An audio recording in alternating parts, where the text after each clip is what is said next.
Hello, welcome to the channel, Setting the Stage. Today's video is called the Protoevangelium, the Seed of the Woman. If you like this sort of content, please subscribe. To start, we will begin with a recap. Previously in this series, we saw in the intro video that after the fall of humanity, God curses the serpent and tells him that the seed of the woman will defeat his seed, the seed of the serpent. Then we followed that through and saw that the seed of the serpent is represented by the cursed line of Noah's son Ham, and that the seed of the woman is represented by the blessed line of Shem, Noah's other son. Then in the seed of the serpent video, we followed the line from Ham and saw how it led to Babylon, and how Babylon is controlled by Satan, and how it leads to the one world government. Now in this video, we're going to start with Noah's other son Shem and see where it leads to. And starting off in this presentation, we are going to look at Genesis 11, where we see Shem's line leads to Abram, who was later renamed Abraham and is the forefather of Israel. And in Genesis 11 it says, "This is the genealogy of Shem," and we see later it leads to Abram. So from this we can see that Shem's line leads to God's chosen people, Israel. This is in contrast to Noah's other son Ham, which, like we've seen, led to Babylon. Now let's look at the biblical narrative to see how Abram leads to Israel.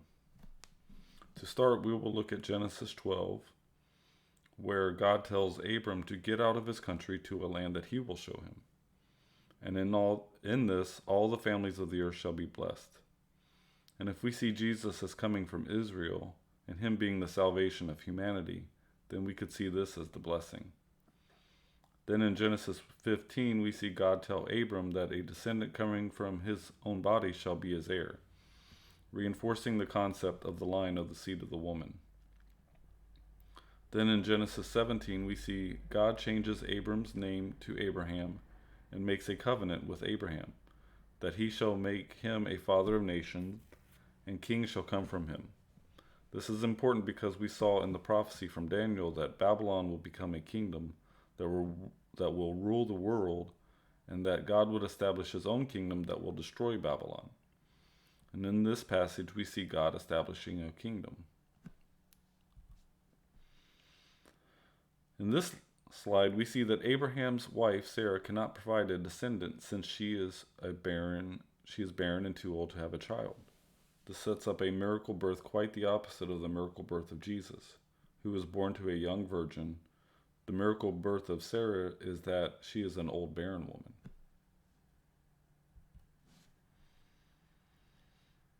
In this slide, we will take a look at how God promises the miracle birth to Sarah.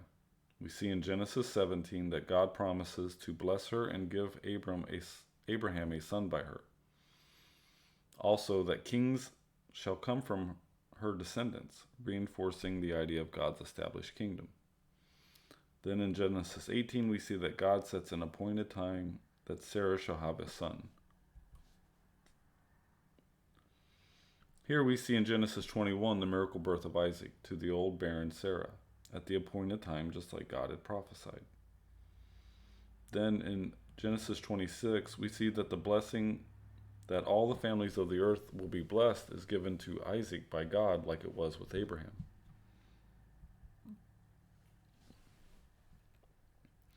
In Genesis 25, we see that Isaac has a son named Jacob. In Genesis 28, the blessing is given to Jacob.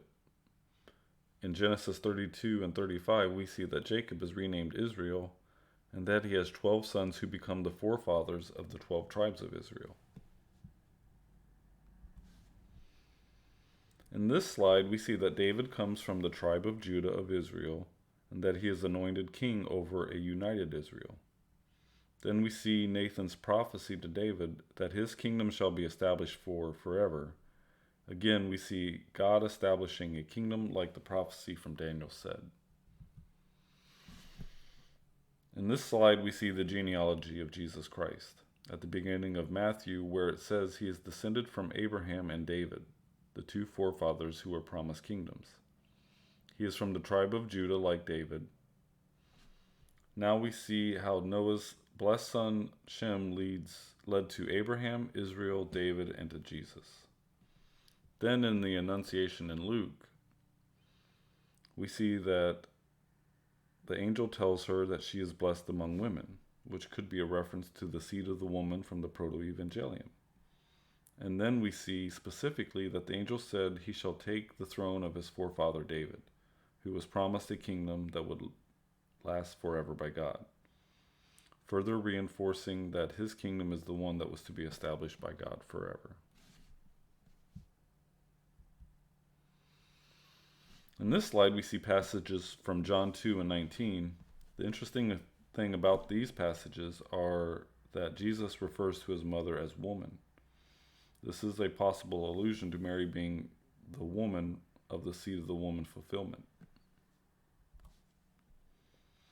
In this slide, we see passages from Mark and Luke that show that when Jesus started his ministry, he started by going out and preaching the kingdom of God. Then we see that Jesus commanded his apostles to preach the kingdom of God as well. And then we see that when Jesus entered Jerusalem prior to his crucifixion, the crowd recognized that he fulfilled the prophecy of the kingdom of David. In this slide, we can see that Jesus appointed 12 apostles. This is important because David was anointed king over the 12 tribes of Israel. So to symbolize that his kingdom is the new kingdom, he appointed 12 also. That can be verified from the scriptures since Jesus tells the apostles that he is bestowing a kingdom upon them. And that is in Luke 22, he says, I bestow upon you a kingdom, just as my Father bestowed one upon me. In this slide, we see that the Jewish leaders try to condemn Jesus by asking him if it's legal to pay taxes to Caesar or not. This begins to show how Jesus' crucifixion is based on loyalty between the two kingdoms. Jesus represents the kingdom of God, while Caesar and Rome represent the kingdom of Babylon. This is because in the prophecy from Daniel, it shows that Babylon is represented by a succession of kingdoms that will eventually govern the whole world. There is consensus that Rome is one of the kingdoms in that line. Like Babylon, Rome has God's chosen people held captive. Even more so, Rome presides over the crucifixion of the king of the kingdom of God, Jesus Christ. The answer that Jesus gives is very telling because he asks for a sample of the money used for the tax and asks whose image is on it. They answer Caesar's, and Jesus tells them to render to Caesar the things that are Caesar's, and to God the things that are God's. This makes a clear distinction between the two kingdoms. In this slide, we see in Luke 23 that the multitude accuses Jesus of perverting the nation and forbidding to pay taxes to Caesar, saying that he himself is Christ the King. This is interesting because this is the formal accusation that leads to Jesus' crucifixion. Again, it has to do with the loyalty between these two kingdoms.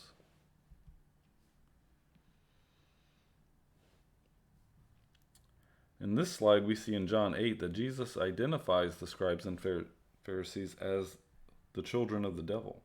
He says, you are of your father the devil, and the desires of your father you want to do. This is very important because this changes citizenship of the kingdoms from being hereditary to being spiritual.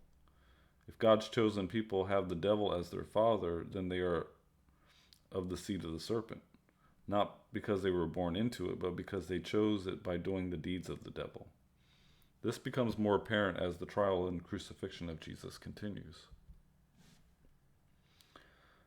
In this slide, we see in John 18 that Jesus identifies himself as a king and says that his kingdom is not of this world, reinforcing that moving forward, citizenship in these kingdoms is spiritual and not physical. We see here in John 19 that Pilate, representing Rome, does not want to crucify Jesus and presents him to the Jews. They ask for his crucifixion again and tell Pilate that if he lets Jesus go, he is not a friend of Caesar. Pilate tells the Jews to behold your king, which the Jews respond with, "We have no king but Caesar." In this, we see the Jews reject the kingdom of God and accept the Babylonian descended kingdom of Rome. Again, this shows that from this point, citizenship in these kingdoms is spiritual and not based on physical lineage. In this slide, we see from John 19 that Pilate crucifies Jesus under the banner, King of the Jews. Also, we see that while he hung on the cross just prior to his death, Jesus addresses his mother as woman, behold your son, a possible allusion to the seed of the woman prophecy. In this slide, we see that Paul says God will crush Satan under the feet of Jesus, and the church will under the feet of Jesus and the church, and by doing so will defeat death. This is symbolic since death was the punishment from the fall of humanity that was caused by the lie of the serpent. The Protoevangelium said that the seed of the woman would have its heel bruised and the seed of the serpent would have its head crushed. In this we see the fulfillment of the seed of the woman, which is Jesus and his church, crush the head of the seed of the serpent, which is death. And to recap again, we saw in the proto intro that the seed of the woman defeats the seed of the serpent. We saw how the seed of the woman equals the blessed line of Shem, and the seed of the serpent equals the cursed line of Ham. Ham led to Babylon. Babylon represents the kingdoms of the world, and the kingdoms of the world are run by Satan. Shem leads to Israel and the kingdom of David. Christ transforms David's kingdom into the kingdom of God.